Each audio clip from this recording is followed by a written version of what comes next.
Bonjour, je vais faire un top bien différent de celui de l'année passée, puisque celui-ci est scripté, même si je vais garder un ton décontracté. Je vais en fait faire une liste du pire au meilleur film de 2014. Selon moi. Je trouve un peu fou que je sois obligé de le préciser, mais vu les commentaires de la vidéo de l'année passée, il y a visiblement certains gens qui ne comprennent pas que quand une personne seule fait une liste du meilleur film dans tel contexte ou tel contexte, c'est toujours subjectif. Si vous n'êtes pas de mon avis sur certains films, ce n'est pas une attaque contre vous, c'est juste que c'est mon opinion et libre à vous d'en débattre dans les commentaires. Comme j'ai déjà fait une vidéo sur la plupart des films que je vais citer, je vais me contenter de donner un court avis avec un lien YouTube vers la vidéo correspondante en bas à gauche de l'écran. Je m'étendrai tout de même un peu plus sur les films pour lesquels je n'ai pas fait de vidéo et aussi sur les premiers de mon top. Maintenant que ça c'est dit, démarrons par le plus mauvais film que j'ai vu en 2014. The Quiet Ones. C'était le film d'ouverture du BIFF et ça a été une séance soporifique. Il y a dans ce film les pires clichés des films caméra à l'épaule sans en assumer le concept. Ce film n'est pas ignoble, mais n'a pratiquement aucune qualité dans sa réalisation ou son scénario, et les passages extrêmement cheap avec un filtre After Effects à 2 balles pour donner l'impression d'une vieille caméra ont suffi à l'achever à mes yeux.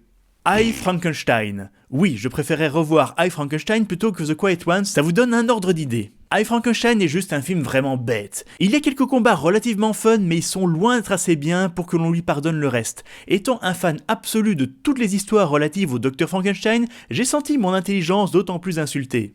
Hercule avec Dwayne Johnson. Je trouve que mon 59 secondes résume assez bien mon avis, donc je vous renvoie au lien en bas à gauche, mais en 2 mots. C'est un film qui a le cul entre 2 chaises. On ne sait pas s'il veut être un gros spectacle bête ou quelque chose de plus malin qui joue sur les mythes. Et puis le pire est le rendu très américain de l'Antiquité, qui est quelque chose qui me porte très vite sur les nerfs. Malgré tout, il y a quelques batailles plutôt bien foutues. Ragnarok. Ce film norvégien présente des décors fantastiques, et puis l'idée de base est pas trop mal. Par contre, qu'est-ce qu'on s'y ennuie? Mais on s'y ennuie! C'est le film le plus barbant que j'ai eu cette année. Blague, viking, barbant, hahaha. Même s'il a quelques qualités techniques. Oculus. Je suis conscient d'être dans une minorité ici, car beaucoup de gens ont aimé ce film. Mais je ne me suis pas attaché au personnage, et oui, il est déstabilisant, mais de manière facile. C'est-à-dire qu'un bon film à surprise vous donne des règles précises pour mieux les transgresser. La surprise vient de là. Dans Oculus, on n'est jamais sûr de rien, donc on ne s'attend à rien, donc rien ne vous surprend. Si c'est ce que vous cherchiez, tant mieux pour vous, moi, Oculus ne m'a rien transmis. Godzilla. On pourrait dire que c'est le dernier de mon top 6 des pires films de 2014. Donc, pour faire simple, même s'il a 2 scènes cool, ce film est plutôt centré sur le héros humain qui est juste extrêmement plat et ennuyeux. J'ai vu les vieux Godzilla et je sais que c'est un hommage au classique, mais au moins dans les anciens Godzilla, soit on s'attachait un peu au personnage, soit au moins on rigolait parce que c'était juste n'importe quoi. Ici, rien. Horns. Ce film a beaucoup de qualités, mais ça joue presque contre lui, car j'ai trouvé que c'était du potentiel gâché. Difficile d'en dire plus sans spoiler, mais j'ai absolument adoré le premier tiers, et plus le temps passait, plus ce film perdait des points à mes yeux. Maintenant, on arrive aux films du milieu, ceux pour lesquels j'ai un avis moins passionné ni dans un sens ni dans l'autre, donc je vais faire vraiment vite. All Cheerleaders Die. Un film plutôt marrant entre copains avec des bières, mais si je l'avais vu dans un contexte normal plutôt qu'au bif, il serait probablement plus bas dans la liste. Ninja Turtles. Bon, je dirais pas que c'est un bon film ou quoi que ce soit, mais je l'ai regardé avec mes yeux d'enfant, et pour ce qu'il est, ça va encore quoi. C'est pas comme si le concept des Tortues Ninja avait jamais été vraiment sérieux. The Gambler Who Wouldn't Die. J'ai beaucoup aimé les acteurs et l'idée de base, mais il y a vraiment un moment où ce film se perd, et j'ai rien compris à la fin. Expendables 3. Il a ses moments fun et puis ça fait toujours plaisir de voir ses acteurs, mais le scénario est lamentable, et pourtant je lui en demandais pas beaucoup, et ses effets spéciaux étaient absolument horribles. Boyhood. Je comprends le défi, je comprends le concept et je le respecte, mais c'était pas pour moi, et puis c'était vachement long.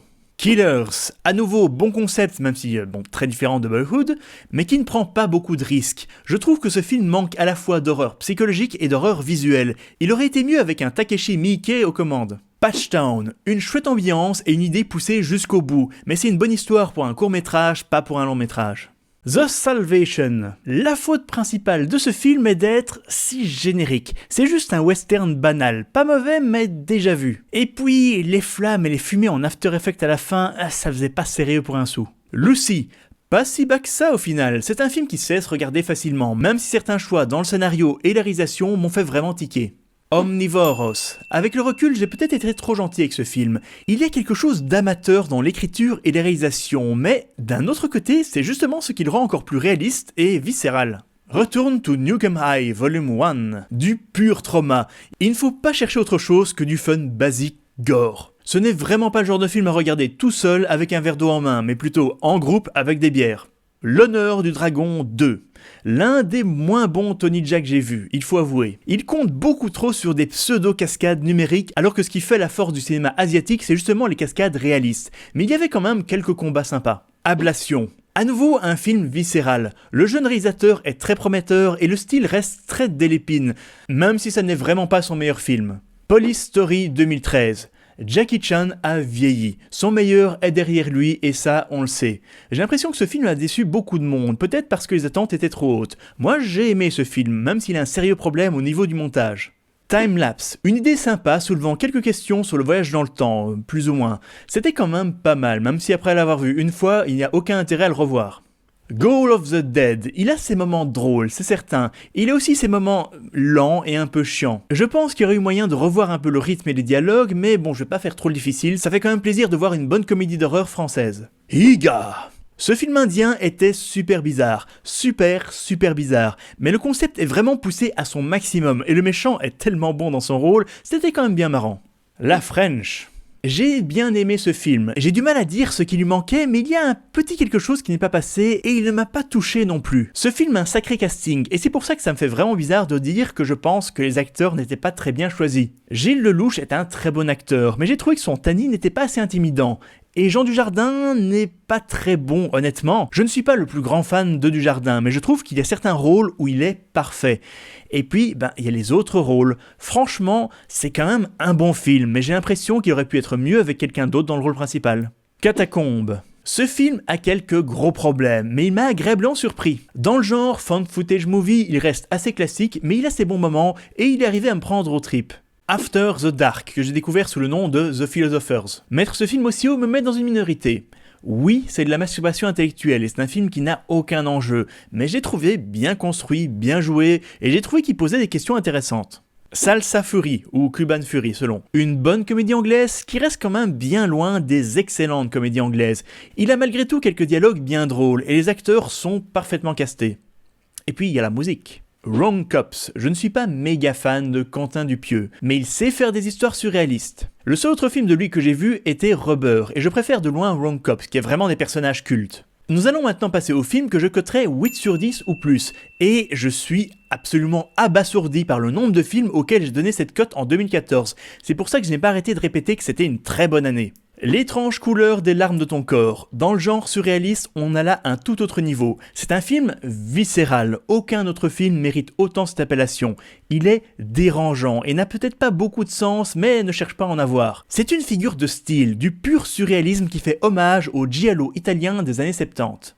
The Machine, c'est un film que j'ai trouvé très entraînant et malgré un scénario un peu déjà vu, assez surprenant. Et puis il est bourré d'hommages à la science-fiction. Le Hobbit 3, la bataille des 5 armées. J'avoue, le fait qu'il soit aussi haut dans mon top est très subjectif. C'est un film fondamentalement imparfait, mais pour quelqu'un qui a passé toute son enfance à faire du Warhammer Battle, voir ça en grand à l'écran, c'était quand même une bonne expérience. La grande aventure Lego. C'était drôle, c'était original. Je crois que c'est le Nostalgia Critique qui a dit « Ça aurait pu si facilement être un film d'animation à 2 balles qui joue juste sur la popularité des Lego pour se faire plein de pognon. » Et non, en fait, ils ont bien fait ça. Angry Video Game Nerd, The Movie. Attendu depuis très longtemps, je ne peux pas dire que je n'ai pas été un tout petit peu déçu, mais il était quand même vraiment bien pour le fan que je suis. Fury, ou Fury pour les amateurs d'animaux. Encore un film pour lequel je n'ai pas eu le temps de faire un 59 secondes. C'est une représentation très réaliste et brutale de la Deuxième Guerre mondiale. Vraiment, c'est un bon film qui fera particulièrement plaisir aux fans de World of Tanks. Je regrette juste que la fin soit aussi hollywoodienne, alors que tout le film nous montre une guerre réaliste où l'on peut mourir à chaque instant, la fin est vraiment l'opposé, où quelques héros américains se battent à du 100 contre 1. Mais en dehors de ça, il était assez nickel. The Equalizer. L'histoire est cliché et basique, mais j'ai trouvé la mise en scène très belle, et au final, l'histoire tient bien la route, en dehors de quelques petits points. Detective D2, la légende du dragon des mers. Tout à fait dans les lignes du premier, c'est un film sur les légendes chinoises super chouette. Franchement, je ne me lasse pas de ce Sherlock Holmes chinois et j'espère qu'il y aura un 3. Snowpiercer, le transpersonnage. Encore une bonne surprise, ce film aurait facilement pu être très safe, déjà vu, générique, mais au final, il est bien pensé et bien rendu. Astérix est le domaine des dieux. Comme je l'ai déjà dit, j'ai parfois du mal à rentrer dans un film d'animation en image synthèse. Mais honnêtement, ici on a quand même une animation de qualité et une bonne écriture pour un très bon Astérix dont la licence avait bien besoin. Aux yeux des vivants, je reviendrai là-dessus plus tard, mais oui, je suis un grand fan de slasher. Or, ce qui se fait aujourd'hui est généralement très mauvais. Alors quelle fraîcheur de voir des Français faire un très bon slasher. Monsieur Micropénis, je te salue. Le conte de la princesse Kaguya. Encore un film pour lequel j'aurais dû faire un 59 secondes, mais pour lequel je n'ai pas eu le temps. À l'opposé des slashers, j'adore aussi les contes de fées et les mythes très liés à certaines cultures. Pour être honnête, l'histoire de la princesse Kaguya est bien, mais a vraiment des longueurs. Au bout d'une heure, je me suis un peu, je précise bien vraiment un peu, ennuyé.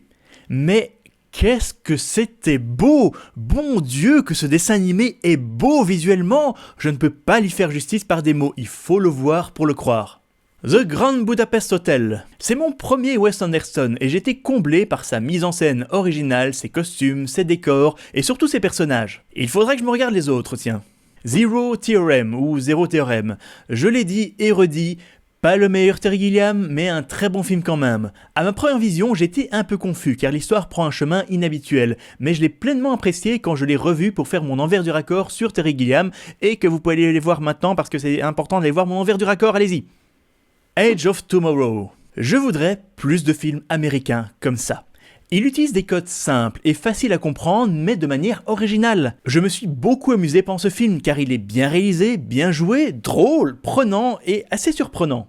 Interstellar. Visuellement, ce film est impeccable. Scénaristiquement, il est très bien, même s'il reste assez classique et je l'ai trouvé très prévisible. Puis, je parle rarement de ça, mais la musique était très bien aussi. Bon, je vais pas m'étaler dessus, à mon avis, vous l'avez déjà tous vu. Les Gardiens de la Galaxie. Du pur fun, du pur fun. C'était un très bon blockbuster. Les grosses compagnies ont osé prendre un risque en donnant les commandes à James Gunn et ça a payé. On voudrait voir ça plus souvent. Cheap Thrills, un très bon film d'ambiance anglais, bien joué, bien écrit, très intense. J'avais déjà vu ce scénario du riche qui rigole en payant des pauvres pour faire des horreurs, mais c'est la meilleure version que j'ai jamais vue. Vraiment, à ne pas manquer. La planète des singes, l'affrontement. J'ai vraiment adoré ce film. Déjà, il est rare que je sois bluffé par une avancée technologique parce que je reste principalement attaché aux vieux effets spéciaux, mais là, il faut avouer que c'était impressionnant. J'ai aimé les moments calmes, j'ai aimé les moments violents, je n'ai pas spécialement aimé le héros humain, mais pour moi le vrai héros était César. Et le fait d'avoir un film grand public qui ose être en grande partie en langage des signes, c'était osé. Dernière ligne droite, ici je vais les numéroter. Numéro 6, Le Chant de la Mer, pour lequel j'ai fait une critique écrite. Allez voir le lien dans la description de la vidéo. Encore une fois, j'aime les contes, surtout les contes celtiques. L'histoire est relativement cliché, mais pas trop. Je suis bien rentré dedans et j'avoue, la fin m'a fait craquer. En plus à nouveau, mais qu'est-ce que c'était beau! Quel style bien particulier, magnifique! Et c'est grâce au Chant de la Mer que j'ai vu son prédécesseur Brendan et le Secret de Kells, qui est maintenant l'un de mes films d'animation préférés. C'est le seul défaut du Chant de la Mer d'ailleurs, il est moins bien que Brendan. Numéro 5, Death Snow 2, Red vs Dead. Oh mais qu'est-ce qu'on s'est amusé! Si vous avez vu le premier Death Snow et que vous êtes dit ça pourrait être mieux, voilà, c'est mieux. Mieux rythmé, mieux écrit, beaucoup plus drôle, Death Snow 2 est pour moi un espèce de brain dead moderne. Un film gore décomplexé qui sait qu'on veut juste se marrer en regardant des zombies exploser. Génial! Numéro 4, The Red 2, ou The Red 2, je sais jamais très bien comment l'appeler. Dans le style violent et mieux que le premier, il y a aussi The Red 2. L'histoire est bien et on ne lui en demande pas plus, mais les scènes d'action sont parmi les plus belles scènes d'action que j'ai vues. Point. Les combats sont super intenses, extraordinairement bien chorégraphiés, et puis il y a cette incroyable poursuite en voiture, mais qu'est-ce que c'était bon! Il y a peut-être juste des moments où il est un petit peu plus lent que le premier, mais moi, ça m'a plu. Numéro 3, Gone Girl. Comme je l'ai dit dans mon 59 secondes, je veux en révéler le moins possible sur ce film, parce que chaque surprise est importante selon moi. Mais c'est un excellent thriller psychologique parfaitement réalisé. Je peux même dire honnêtement que c'est maintenant l'un de mes David Fincher préférés. Vraiment. Numéro 2, Les sorcières de Zugarramurdi. Je suis peut-être quelqu'un de basique, mais l'amusement que j'en tire est le facteur le plus important sur lequel je juge un film. Pour mes critiques subjectives, pas quand je dois écrire une critique objective bien sûr. Mais je me pose à chaque fois la question, est-ce que j'ai envie de le revoir? Et là, la réponse est un grand oui. C'est un film super drôle, très bien joué, surprenant, avec des dialogues hilarants. Ça fait très longtemps que je n'avais plus vu une aussi bonne comédie d'horreur, et j'en ris encore. Et enfin, numéro 1, Whelp ou Louveteau. Là, je sens que je dois me justifier parce que oui, ça n'est pas objectif pour un sou. Déjà, vous n'avez peut-être jamais entendu parler de ce film, qui va bientôt sortir en DVD, mais bon, c'est un slasher, hommage au slasher, belge. En fait, c'est vraiment le film dont j'avais besoin. Est-il parfait? Bien sûr que non. Mais après m'être moi-même battu, et au fond avoir perdu, pour essayer de réaliser un film qui sortait un petit peu du lot de ce qu'on voit en Belgique, ça m'a fait tellement plaisir de voir un film pareil être distribué. Il est très bien fait, il est bourré d'hommages pour les connaisseurs, mais surtout, ça m'a fait plaisir de voir que l'on peut faire un film pareil en Belgique. Mais en Flandre évidemment. Voilà, tout est dit. Si vous êtes d'accord ou pas d'accord avec moi, n'hésitez pas à me le dire dans les commentaires. Et citez-moi aussi les films que j'ai manqués et que je dois absolument voir. Allez, je n'ai plus qu'à vous dire bye bye bye bye.